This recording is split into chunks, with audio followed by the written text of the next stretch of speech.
He comes home from work Labor Day and says, "Hey honey, what you doing? What you watching?" "It's a Law and Order marathon, motherfucker." "You hungry?" Anyway, my name's Carla Duplantis. Thank you very much.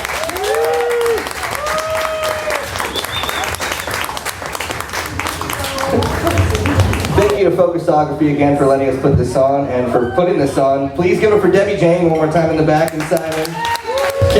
Jacob, tell us a little about yourselves. Y'all from Austin, moved to Austin. What did you move to Austin for? What's your shoe size?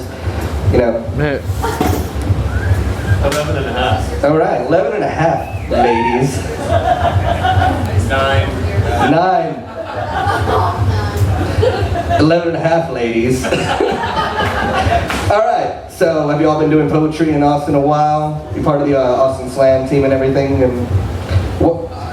Yeah, I mean, I forgot how long Jake's been doing it. I've been doing this about like 3 years now. Cool. I'm on the current Austin Poetry Slam team. I was on the one last year. Awesome. And not originally from here though. I moved here from Chicago about 3 years ago. Chicago, ladies. I feel like saying ladies tonight. Jacob. Yeah, I've been doing it for about 3 years myself. I haven't been on the team, but I've been doing my own thing for a while. And did the musician say that he's been performing for a while? Was that how he introduced himself? I think so. Because I totally heard him say that, like, that.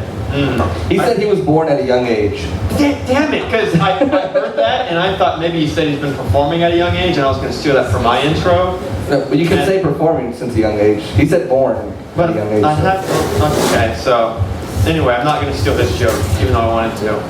I'm sorry. I've been alive ever since I was born though, so I got that. That's a good place to be. I've been performing for 3 years now. All right. Yeah. Y'all give them your attention, please. If you like what they're doing, or if you just want to give money to children who want to eat and play music. And I'm trying to give you a guilt trip right now. There's this bag, and then there's a little bag inside it. It's like, you know what? Here's the poets. I'm gonna stop talking. Yeah. What's up, everybody? My name's Kevin. I say things to people in front of a microphone. Real quick, just because like I'm kind of tired because I've had like a really long week and stuff, and I'm feeling it's a little quiet in here. So like on 3, can I get the biggest like yeah like from everybody? Is that cool? All right, ready? 1, 2, 3. Yeah! Fucking A. Let's do some poetry. Yeah. Okay.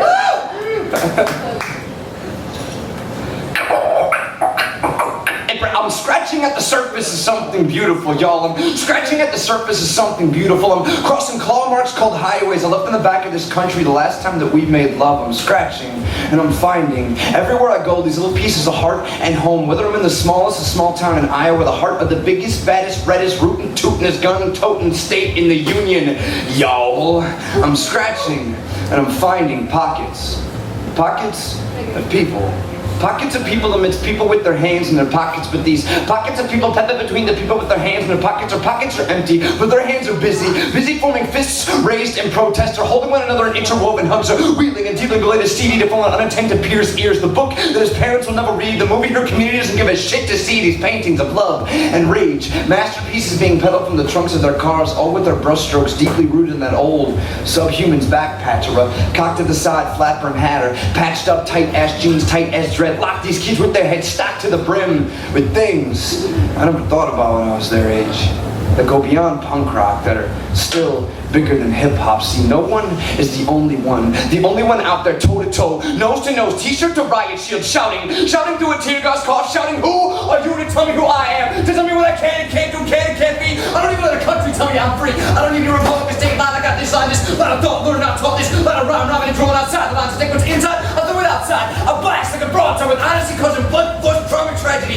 And you laugh at me, so go on and handcuff me. I'll come and throw over this microphone cord, while my voice, and give it the choice to stay or go. And it will go farther than the closed cage towards a closed-minded comfort. See, the thing is, there's people thinking this, people living this, people burning this to the rhythm of a flickering flame in their chest, while some spent time studying and running the scales. Others are riding the bass lines, being beaten to the tempo of tipping and toppling those scales. Forget what you know about the corner of the world you think you're stuck in, y'all.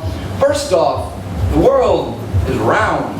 There's no corners to get stuck in. You just gotta scratch at the surface and you think you haven't found anything yet. You're being choked, you can't sing, you can't breathe. Don't even think about that one finger way out. Just go ahead and scratch off the grime from an old mirror. Take a look in yourself. Go plant your own seeds. Watch them grow into a tree. I hear those help you breathe. You just gotta remember to scratch at the surface, skip ratch at the surface, and you'll find you ain't the only one. You're not alone. Thank y'all.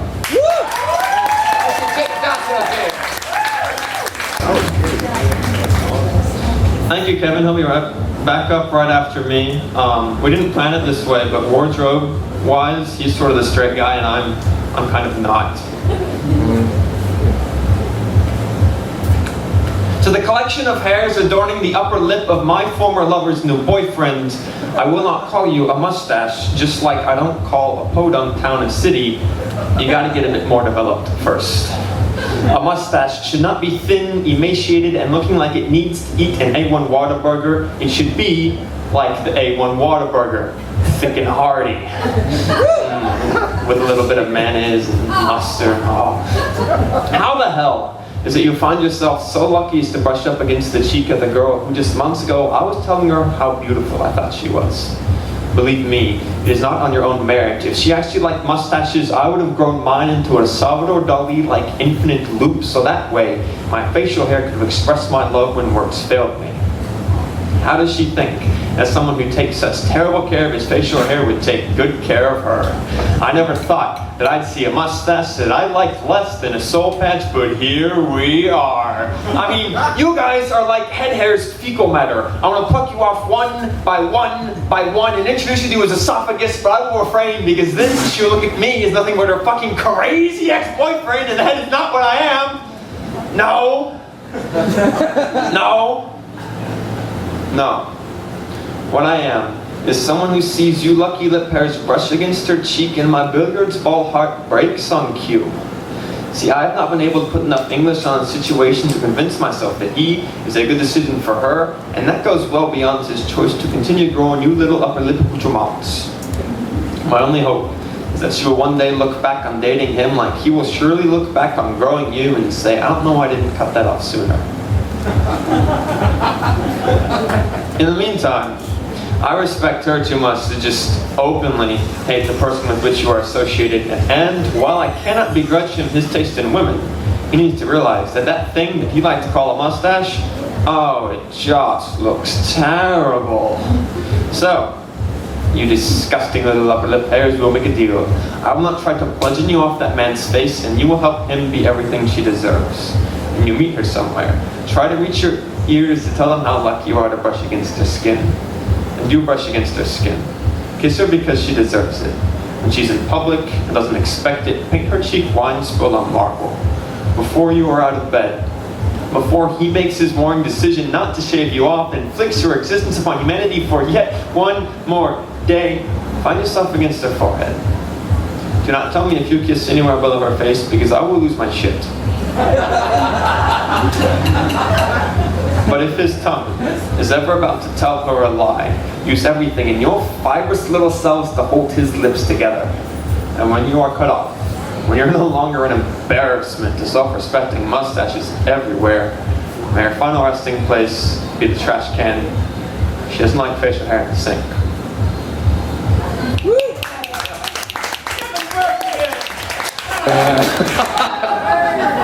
On that note, I'm gonna do a poem.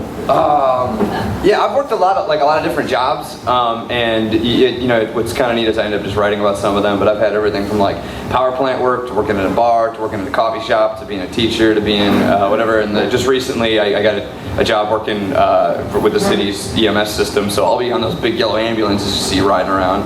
That'll be fun. But yeah, so here's a poem about some of that stuff. I forgot where I was going. It's cool. So yeah, I come from a long line of bartenders, sweat breakers, broken backs from digging ditches, and a handful of teachers. See, my mom taught math, my sis teaches English, and my dad told us stories. Now, all of this spins around in my mind, and I see it spinning faster and faster in the reflection of the eyes of the student whose face is only inches from mine as he says, what are you going to do about it if I don't? All pufferfish, pointy-chested as the rest of the high school class waits. Waits as the ink beneath my long sleeves buttoned up in slacks begins to burn. Waits as my first mosh pit branded brain begins to boil. Waits as I keep back the gasoline vial and I get all choked up on the hand grenade pins and needles that have been planted in my throat and go to a drum set in my jawbone that I play in time with swaying picket signs like a. But today, I muted it. Honestly, I'm proud of this kid.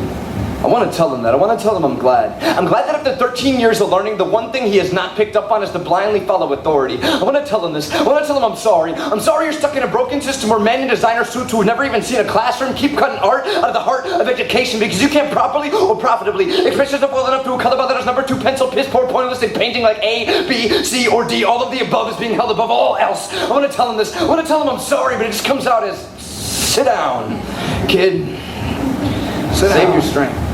Hold on to that crumpled paper homemade bomb heart that keeps blasting shards of chicken scratch shrapnel through your bloodstream. Hold on to it like sandbags for a really rainy day. I know it hurts right now for you because it still does for me too, but there's a difference between picking a fight and picking your fights. This one's not worth it. This one's not worth it. I'm temporary, kid. I'm going from your life by the end of this period, then I'm off to who knows where to substitute all that authority and none of the time. All that authority and none of the chances to really make you listen, so listen now. Sit down, kid. A cop is not going to be so polite. They'll give you nothing less than a slap on the jaw with a nightstick, so sit down. There's something to be said for political captives, but there's not a whole lot of valor in a detention slip, so sit down and stand up for something worth it. Stand up and stand strong for something worth it, but for now, sit down.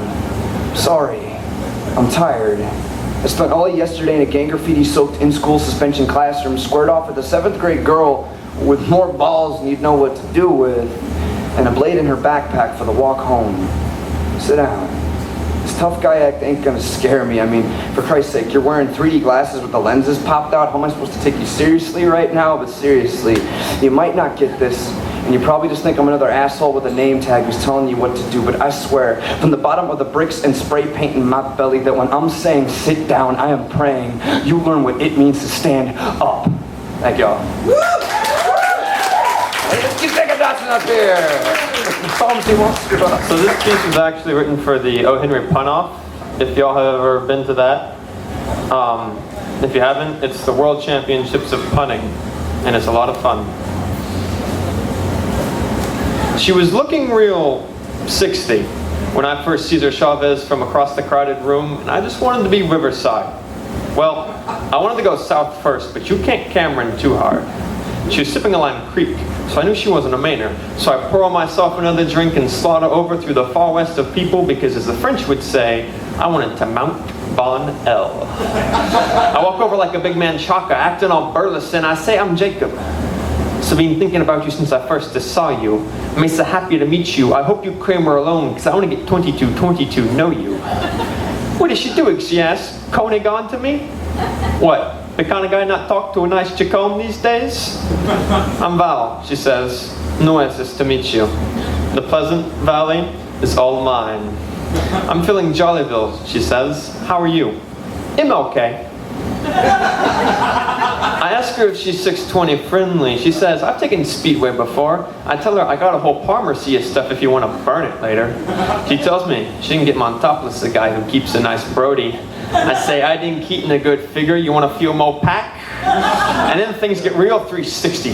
Wickersham on my chest, my hand in her brazos. I think, I got a real grand feeling about this. She's throwing me for Guadalupe's. My Wells branch is getting a little woodward. And I'm just thinking about how to do vowels. So I put my Lamar around her. I say, come on, baby, have steak with me. I can't, she replies. You break her my heart, why not? The caves, she says. I've got the Red River.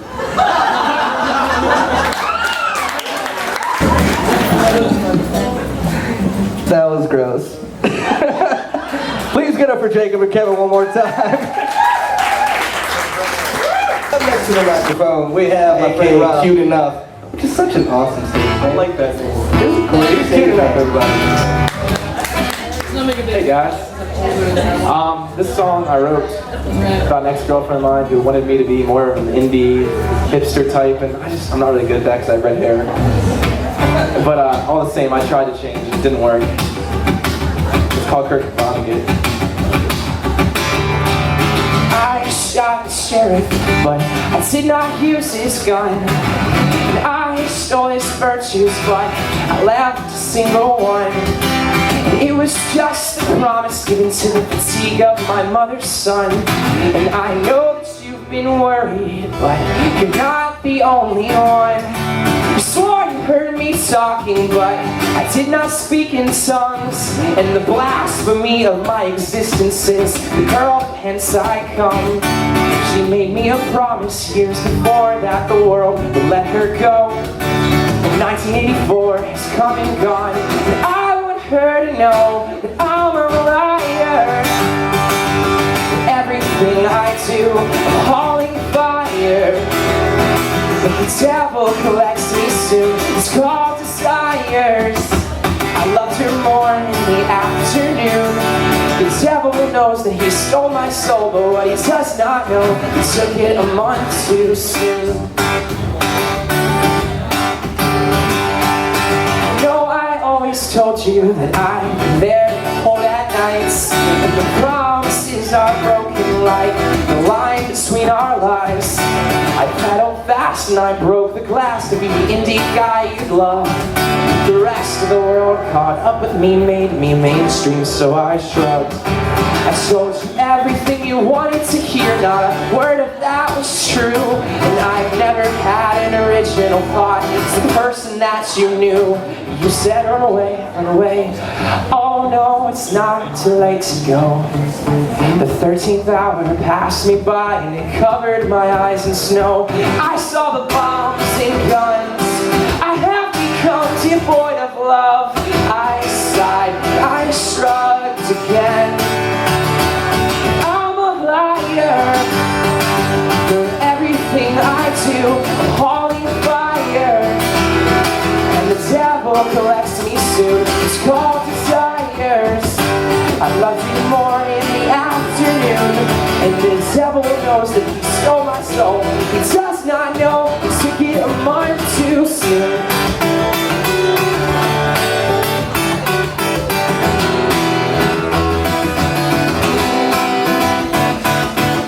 I shot the sheriff, but I did not use his guns. I stole his virtues, but I left a single one. And I'm a liar. And for everything I've done, I'm hauling fire. At the threat of a loaded gun, it's called desires. I love you more than everyone. And the devil knows that he stole my soul, but what he does not know, he took it a month too soon. Thank you. I kind of started to that title. That one was called Kurt Vonnegut.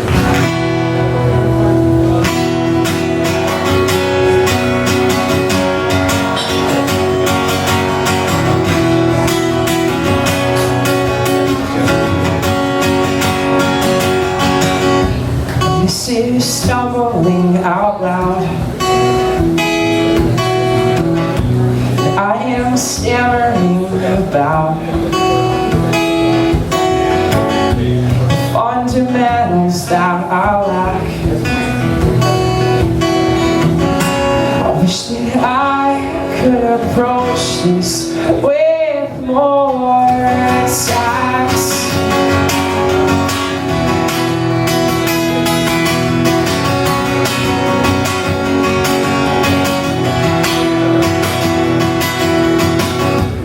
No, I miss the way you laugh.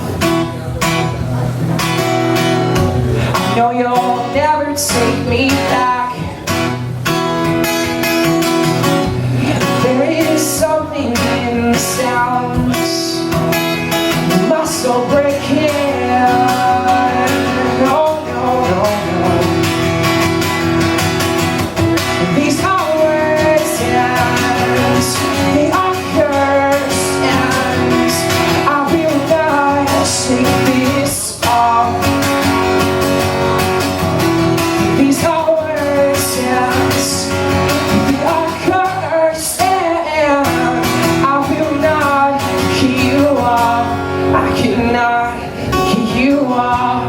Remember that one night you drove right into the dawn.